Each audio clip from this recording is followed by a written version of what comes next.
ഇന്ന് തന്നെ ഡൗൺലോഡ് ചെയ്യൂ. കാണൂ നിങ്ങളുടെ ഫേവറേറ്റ് ഷോസ്. നേരെ ഒരുപാടായല്ലോ, ഒന്ന് വിളിച്ചു നോക്കാം.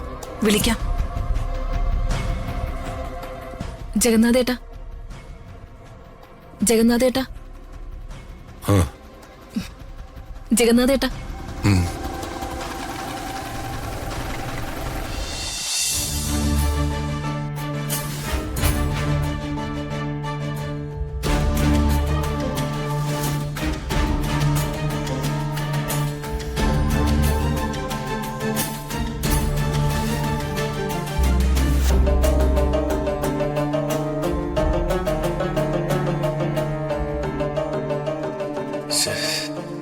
എന്തിനാണോ എന്നെ ഇങ്ങനെ വെയിറ്റ് ചെയ്യിപ്പിക്കുന്നത്?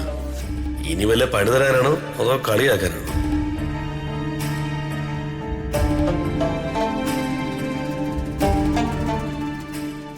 ഈ വയ്യാവേലി ഇവിടെ വന്ന് നിൽക്കുന്ന എന്തിനാ?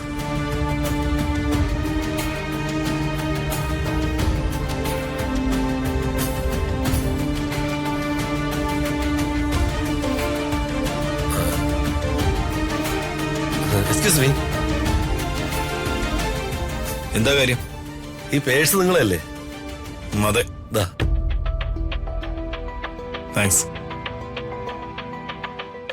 ടാക്സ് പറഞ്ഞാൽ മാത്രം പോരാ, അതൊന്ന് എണ്ണി വെക്കണം. അതിന്റെ ആവശ്യമില്ല. ഇതിരിക്കട്ടെ. അയ്യോ, ഞാൻ താങ്ക് യു വെരി മച്ച്.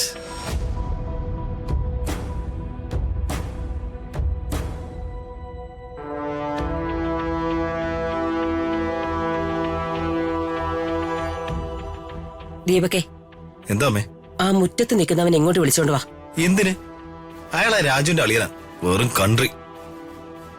ആ കൺട്രിയെ കൊണ്ടേ നമുക്ക് ആവശ്യമുണ്ട്. നീ വിളിച്ചോണ്ട് വാ.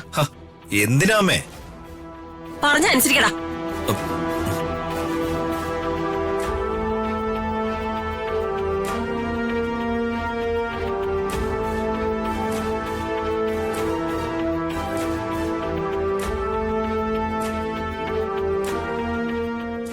എന്താ ദീപു സാറെ വിളിപ്പിച്ച്?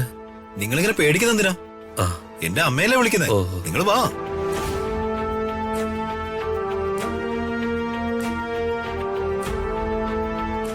അന്ന് ജയന്റെ ബുദ്ധിമുട്ടുകൾ അറിഞ്ഞപ്പോഴേ എന്റെ മനസ്സ് അലിഞ്ഞതാ.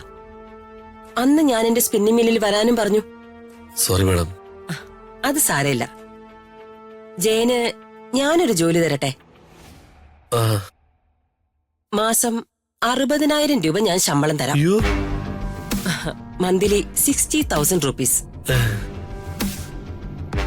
അത് ചെറിയ ശമ്പളമൊന്നും അല്ല.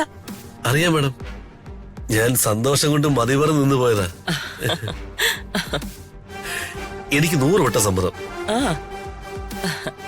ജയൻ അന്യനല്ലല്ലോ, അതാ കൂടിയ ശമ്പളം തന്ന് ഞാൻ ജോലിക്ക് നിർത്തുന്നേ. ഇതിൽ പോലൊരു സന്തോഷം എനിക്ക് വരാനില്ല മാഡം. എങ്കിലേ ജയൻ ഒന്ന് പുറത്ത് വെയിറ്റ് ചെയ്യ്. ഞാൻ പ്രതാപനോട് സംസാരിച്ചിട്ട് അറിയിക്കാം. ശരി.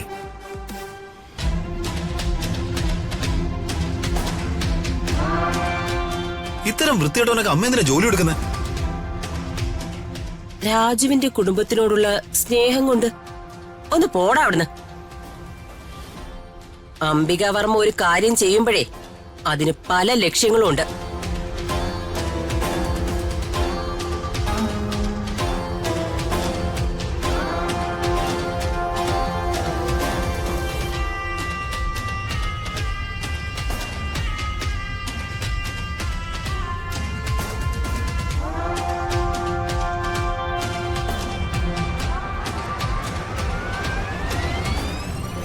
Excuse me.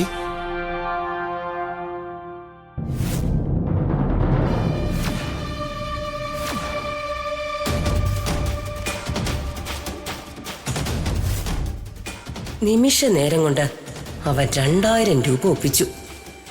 ഇതുപോലൊരു വിളഞ്ഞ വിത്തിനെയാ എനിക്ക് ആവശ്യം.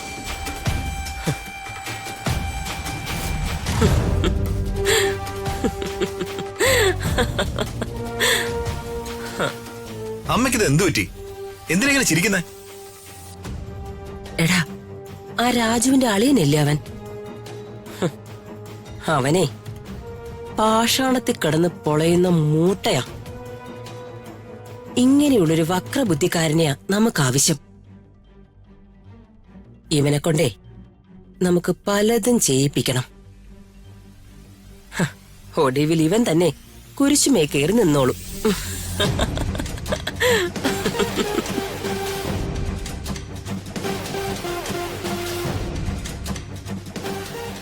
അങ്ങനെ ആളെയും വിളിച്ചപ്പോ ഞാൻ വന്ന്. ആണല്ലേ?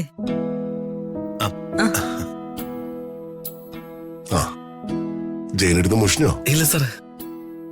പിന്നെ അത്യാവശ്യം ഒരു കോൺഫറൻസ് ആയിരുന്നു, അതാ ജയിനോട് വെയിറ്റ് ചെയ്യാൻ പറഞ്ഞത്. അപ്പോ നമുക്ക് നമ്മുടെ ഏത് കമ്പനിയിലാ ജയിനോട് ജോലി കൊടുക്ക? പ്രതാപ, എനിക്കൊരു പേഴ്സണൽ അസിസ്റ്റന്റിന്റെ ആവശ്യമുണ്ട്. ജയന് ഞാനൊരു ജോലി കൊടുക്കുന്നതിൽ പ്രതാപന് എതിർപ്പുണ്ടോ? ഏയ്, ഈ പി എന്നൊക്കെ പറയുമ്പോഴേ റിലേറ്റീവ്സ് ആയിരിക്കുന്നതാ നല്ലത്. അതുകൊണ്ടാ ഞാനിത് ആലോചിച്ചേ. പ്രതാപന്റെ അഭിപ്രായം എന്താ? ചേച്ചി അങ്ങനെ പറയുമ്പോ ഞാൻ എന്തിനാ എതിരെ നിൽക്കുന്നേ? ഞാനല്ല, ജയനല്ലേ സോനോ പറയേണ്ടത്. എനിക്ക് 100 വട്ടം സമ്മത. പിന്നെന്താ, അങ്ങനെ തന്നെ ആവട്ടെ. എങ്കിൽ ഇന്നു മുതൽ ജയനെ ഞാൻ എന്റെ പി ആയി നിയമിച്ചിരിക്കുന്നു. അയ്യോ, താങ്ക് യു മാഡം. അയ്യോ വേണ്ട വേണ്ട, അതൊന്നും വേണ്ട. കാല് ആരാതിരുന്നാ മതി. ജയന്റെ ഡ്രസ് കോഡിനുള്ള പണം ഞാൻ അയക്കാം. ഓ.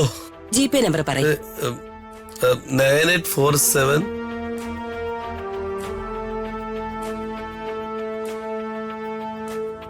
ഓക്കെ.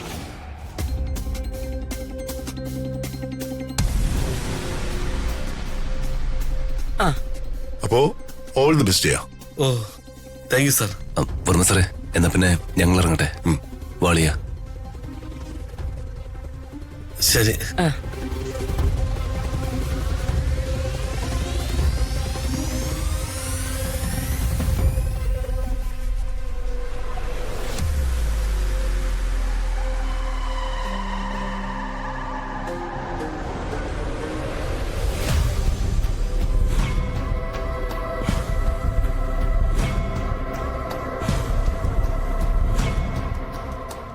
നേരെ ഒരുപാടായല്ലോ, ഒന്ന് വിളിച്ചു നോക്കാം. വിളിക്കാം. ജഗന്നാഥേട്ടാ, ജഗന്നാഥേട്ടാ, ജഗന്നാഥേട്ടാ.